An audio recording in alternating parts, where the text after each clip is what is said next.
Right now, Arsenal are sitting at the top of the Premier League table, but the gap that once felt comfortable has been reduced to almost nothing. The situation is this. Manchester City are breathing down Arsenal's neck, and every single match from here until the end of the season carries the weight of a potential title-deciding moment. It is now clear that this is no longer Arsenal's title to lose comfortably. It has become a genuine fight, a battle of nerves, of squad depth, of fixture congestion and of mental strength. Let us drop straight into what is unfolding right now. Chelsea faced Brighton on Tuesday evening and they were beaten. On the surface, that might seem like a routine result. But look deeper and you begin to understand the chain reaction that result has triggered. Chelsea's defeat has kept multiple clubs in the chasing pack for European qualification. That matters enormously when you look at Manchester City's remaining schedule. City's next 3 Premier League fixtures after Burnley are against Everton, Brentford and Bournemouth. These are not teams with nothing to play for. These are clubs fighting for their Premier League lives or for a European place. Chelsea's collapse has made sure of that. The situation is far more layered than a simple 2-horse race at the top of the table. Arsenal are managing a Premier League title challenge simultaneously with a Champions League semi-final. City, for all their momentum, now face opponents who will not lie down. And Arsenal, even in the middle of all this pressure, still hold top spot. That tells you something about the character of this squad. The stakes, let us be honest about what was at risk heading into this period of the season. Manchester City had a game in hand on Arsenal. A victory for City over Burnley would bring them level on points with the Gunners. Think about what that means. A team that was chasing Arsenal for much of the season could, within the space of one midweek fixture, move to within touching distance of Arsenal at the very top. The reality for the club is that Arsenal could go into their Saturday fixture against Newcastle United no longer as league leaders. If City beat Burnley before that game, the standings could look very different. The psychological weight of that is significant. Arsenal have spent an extraordinary amount of time at the top of this division. To suddenly find themselves staring up at Manchester City on the table, even temporarily, would be a test of composure, unlike anything they have faced this season. But here is where the Chelsea result becomes important in a way that most casual observers have not fully appreciated. By losing to Brighton, Chelsea have ensured that Brentford, Bournemouth and Everton all remain tightly packed in a battle for European qualification. Brentford are unbeaten in 6 consecutive league matches. Bournemouth have not lost in 13 outings since the 3rd of January. These are teams in form. These are teams that will not simply hand City 3 points. If you are watching this channel and you want the full picture on the Arsenal title race, on the Champions League semi-final build-up and on every key development surrounding this club, hit that subscribe button right now. This channel exists to give you the deep analysis that goes beyond the headlines. Do not miss a single update as we enter the most important weeks of Arsenal's season. Deep dive. Let us now go step by step through everything that is shaping Arsenal's immediate future. Starting with the Premier League title race, Arsenal are top of the table, but the cushion is slim. Manchester City have a game in hand, and if they win it, the 2 clubs will be level on points with 5 matches still to play. The evidence suggests that Arsenal have been able to maintain their lead through a combination of results and the fact that City have not yet played that outstanding fixture. Once City face Burnley, that changes everything. The stakes shift immediately.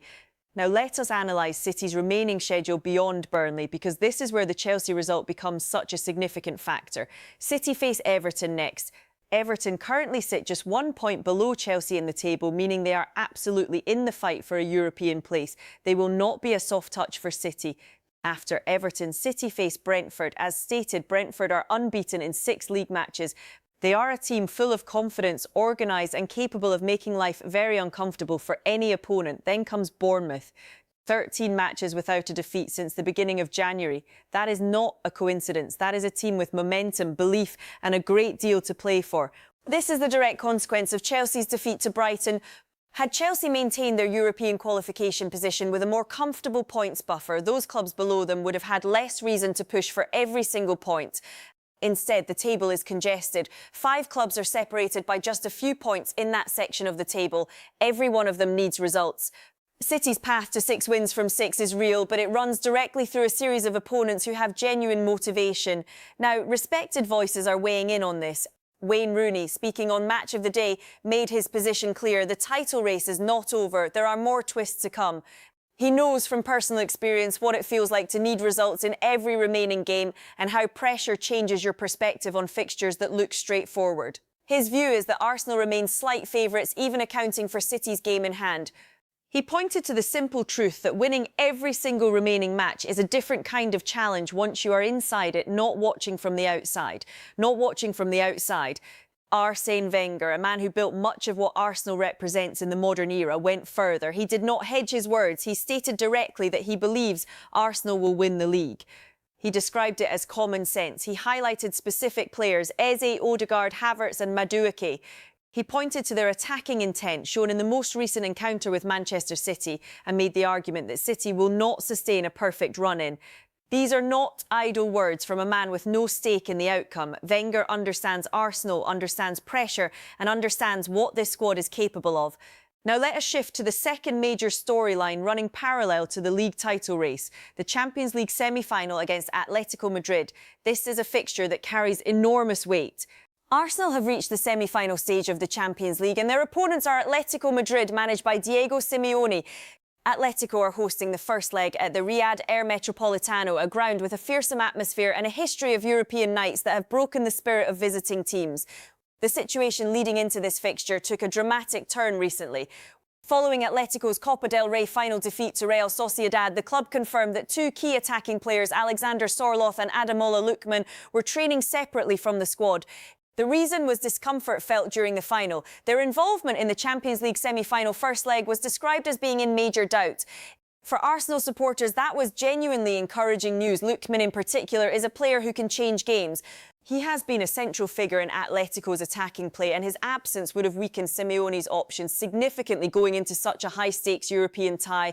However, the situation has evolved. Simeone himself has now spoken and his words carry importance. He confirmed that the club's doctors believe both Sorloth and Lookman have a chance of recovering in time to feature for Atletico against Athletic Club this weekend. That is the match immediately before the Arsenal tie. The implication is clear. If they can play this weekend, they could potentially be available for the Arsenal fixture. Simeone was measured in how he described it. He said they would monitor the players after their minor injuries and assess whether they could recover for Saturday. But the fact that the doctors believe it is possible is a shift in the situation from what was reported just days earlier. The evidence suggests that Arsenal can no longer count on the absence of Sorloth and Lookman as a guaranteed advantage. It was potentially a significant boost. It has now become uncertain. Simeone also addressed two other players. Defender David Hanko is to be assessed as his condition is being monitored. Centre-back Jose Maria Gimenez is still unlikely to feature in Atletico's upcoming league fixture against Elche, though the semi-final against Arsenal is a different conversation entirely. With more time for recovery, it is worth noting the atmosphere around the Atletico camp. The Copa del Rey final defeat is fresh, and Simeone's response to that loss was revealing. He spoke about accepting the result, learning from it and channeling energy into what comes next. He was direct about not wanting his players to see themselves as victims of circumstances. He is already pointing everything towards the Arsenal fixture. Atletico fans have sold out all home tickets for the semi-final. The atmosphere will be extraordinary. Simeone knows it and he is using it. Arsenal will walk into one of the most hostile environments in European football. Now let us look at the third major story, Arsenal's injury situation and the Newcastle fixture on Saturday. Arsenal host Newcastle United at the Emirates Stadium, but the Gunners are not approaching this game from a position of full strength. Mikel Arteta has several injury concerns and the race to have key players fit in time is ongoing. Bukayo Saka is perhaps the most significant name. He has been absent since before the international break due to an Achilles issue. Arteta has expressed hope that Saka could return for this fixture, but hope is not certainty. Saka is a transformative player for Arsenal. His direct running, his ability to create chances and the psychological confidence his presence gives to teammates makes him irreplaceable in many ways. His return, if it happens, would be a genuine lift. Jurrien Timber and Ricardo Calafiori are both edging closer to returns, but were unable to take part in the recent defeat at Manchester City. Calafiori sustained a knock in the first leg of the Champions League quarter-final against Sporting CP. Timber has been dealing with a groin issue picked up during Arsenal's 2-0 victory over Everton last month. Both are making progress, but neither is confirmed as available for Saturday. Mikel Merino remains sidelined after foot surgery. His recovery is described as progressing slowly. The hope within the club is that he can return and play some part before the end of the season. But this is the most uncertain of the injury situations and fans should not expect a quick return. Now here is something that works in Arsenal's favour heading into the Newcastle fixture. Newcastle United are also dealing with significant injury problems of their own. Anthony Gordon is a doubt for this match. The England international winger has been nursing a hip issue and has not played since Newcastle's 2-1 defeat at Crystal Palace. He also missed their home defeat to Bournemouth last weekend. Reports suggest genuine doubt over his availability for the Arsenal fixture. Gordon is on Arsenal's radar as a potential summer transfer target. The fact that he is struggling for fitness heading into this game removes one of Newcastle's most dangerous weapons from the equation, at least potentially. More definitively, Tino Livramento will definitely miss the game. The fullback picked up a muscle injury against Bournemouth and needs to undergo further tests. Livramento is another player Arsenal have been watching closely as a potential signing. His absence removes a key option for Eddie Howe on the right side of Newcastle's defence. The picture that emerges is one where both teams are managing their squads carefully. But Arsenal at the Emirates Stadium, with the energy of a title-chasing home crowd behind them, hold a clear advantage even with the injury uncertainty around SAKA, Timber and Calafiori. There is also the matter of Eddie Howe's position regarding player commitment. He stated clearly that he will not field any player who is not 100% committed to Newcastle. He referenced the situation around Sandro Tonali as context and extended that principle specifically to Anthony Gordon and every other player at the club. This is a manager who is dealing with transfer speculation around his key players while simultaneously trying to prepare for a difficult away fixture. That adds a layer of complication to Newcastle's preparation. The reality for Arsenal is that they need to win this game, not just for 3 points, but to maintain momentum, to reassert their position at the top and to send a signal to Manchester City that they will not buckle under pressure. A win on Saturday, particularly if City have beaten Burnley midweek, would restore Arsenal's lead and demonstrate the mental fortitude that Rooney and others are pointing to as the decisive factor between now and the end of the season. Let us now step back and look at the full picture. Arsenal are simultaneously managing the demands of a Premier League title race and a Champions League semi-final.